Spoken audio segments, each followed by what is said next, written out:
Good morning friends. GST platform के YouTube channel में आप सभी का स्वागत है। जी हाँ फ्रेंड्स, इनकम टैक्स के अंदर सेक्शन 194N, अगर आप लोगों को पता हो, ये सेक्शन जो कि 2019 में आया था, जो कि टीडीएस ऑन कैश विड्रॉल की बात करता है। यानी कि अगर आपने एक बैंकिंग कंपनी से कैश विड्रॉ कर लिया है अप टू द लिमिट, जो कि लिमिट दी गई है इस सेक्शन में, तो आपका टीडीएस जो है वो कटेगा।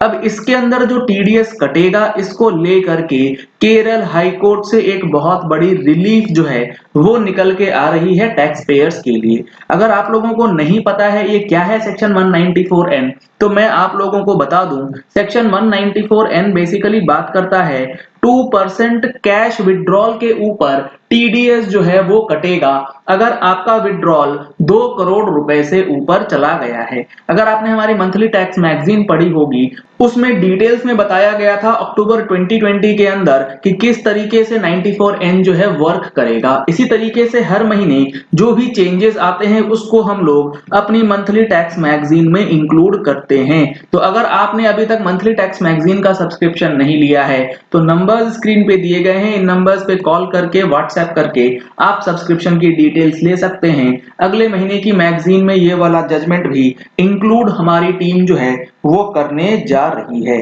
अब हम लोग देखते हैं कि इस जजमेंट के अंदर क्या बातें बताई गई हैं। यहां पर आप देखेंगे तो in this writ petition, petitioner has challenged the constitutional validity and the legality of section 194N। यानी कि सेक्शन 194N जो है वो लीगल नहीं है, वो अनकॉन्स्टिट्यूशनल है, यानी कि ये इनवैलिड है, इल्लीगल है। किस लिए?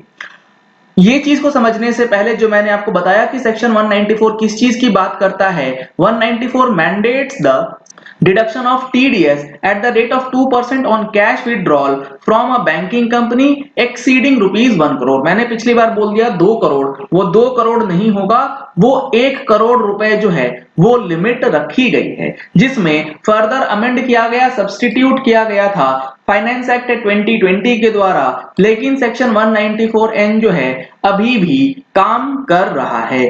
अब यहां पर जो चीजें बताई गई हैं उसको बहुत अच्छे से समझना जरूरी है।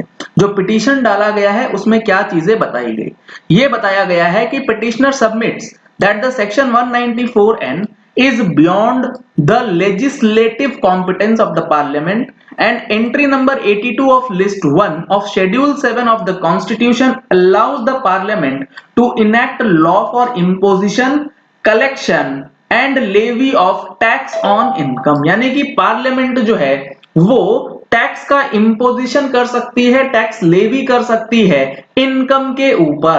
और Parliament can not legislate a provision stipulating the deduction of tax at source from an amount which is admittedly not the income, and such legislation would be beyond the legislative competence of the parliament। कहने का मतलब है कि अगर कोई tax payer या assessee cash withdraw कर रहा है बैंक अकाउंट से, तो क्या ये जो कैश विड्रॉल है ये इनकम मान लिया जाएगा? क्या ये इनकम की डेफिनेशन में आता है? तो पिटीशन में ये बोला गया है कि बिल्कुल भी नहीं, ये इनकम का अमाउंट नहीं है, इसीलिए टीडीएस इस पे 94N के अंदर नहीं कटना चाहिए। इन सारी चीजों को देखते हुए यहां पर जो हाई कोर्ट ने है ये स्टे लगा रखा है। अब क्या स्टे लगा रखा है, क्या डिसीजन है वो देखिए। I am inclined to grant an interim order restraining the respondent authorities। यानी कि एक इंटरिम ऑर्डर लगाया गया और ये बता दिया गया है कि अथॉरिटीज यानी कि इनकम टैक्स अथॉरिटीज जो है वो deduction of tax at source on the basis of the aforesaid section till 30th सितंबर 2021। यानी कि यहां पर आपको 30 सितंबर 2020 तक रिस्ट्रेन कर दिया गया है, रोक लगा दिया गया है कि 94N के अंदर टीडीएस जो है वो नहीं कटना चाहिए। तो ये काफी बड़ा अपडेट जो है 94N से रिलेटेड निकल के आया है। 30 सितंबर से पहले पहले इसका फाइनल ऑर्डर भी आप लोगों के सामने आ जाएगा। तो चलिए इस वीडियो को यहीं एंड करते हैं। आशा करते हैं कि आपको ये पॉइंट क्लियर हो गया होगा कि 94N जो है वो वैलिड है या नहीं और इसके अंदर किस तरीके से आगे प्रोसेसिंग चलेगी। अगर आप लोगों को मैगजीन की सब्सक्रिप्शन लेनी है तो नंबर्स आपको दिए गए हैं, इन नंबर्स पे कॉल करके व्हाट्सएप करके आप फर्दर डिटेल्स ले सकते हैं। Thank you and have a nice day. Subscribe करें जीएसटी प्लेटफॉर्म यूट्यूब चैनल को और बेल आइकन प्रेस कर लें जीएसटी और इनकम टैक्स की वीडियोस सबसे पहले देखने के लिए।